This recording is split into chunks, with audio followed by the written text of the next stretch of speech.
আসসালামু আলাইকুম আরহামাতুল্লাহি ওয়াবারাকাতুহু। সম্মানিত দিনী ভাই ও বোনেরা, আজকে আমরা আলোচনা করব স্বপ্নে চাঁদ দেখা সম্পর্কে।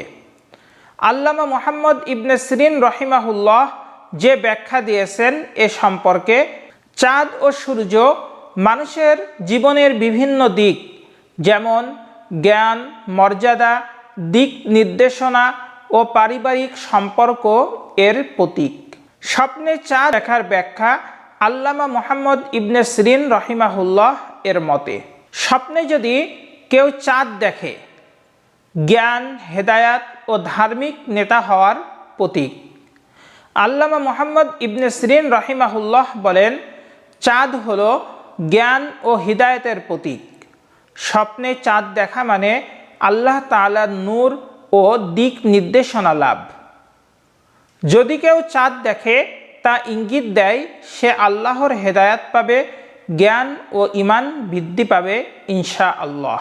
স্বপ্নে পূর্ণিমার চাঁদ দেখা বরকত, সুখ ও দিনদার নেতৃত্ব।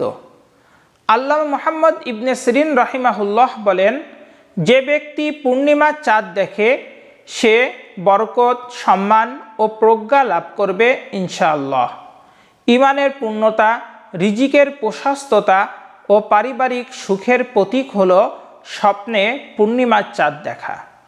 অন্ধকার বা আংশিক চাঁদ দেখা দুর্বল ঈমান বা বিভ্রান্তি। যদি কেউ অর্ধচন্দ্র বা ম্লান চাঁদ দেখে তবে তা ইঙ্গিত দেয় তার জীবনে দ্বীনি দুর্বলতা বা কিছু সমস্যা চলছে। এটি আল্লাহর নিকটে ফিরে আসার এক সতর্ক বার্তা। সম্মানিত দর্শকবৃন্দ, আল্লাহ তাআলা আমাদেরকে বরকতময় এবং সৌভাগ্যের লক্ষণ এই ধরনের স্বপ্ন দেখার সৌভাগ্য দান করুন। আপনাদের দীর্ঘায়ু ও মঙ্গল কামনা করে আজকের আলোচনা এখানেই শেষ করছি। আসসালামু আলাইকুম ওয়া রাহমাতুল্লাহি ওয়া বারাকাতুহু।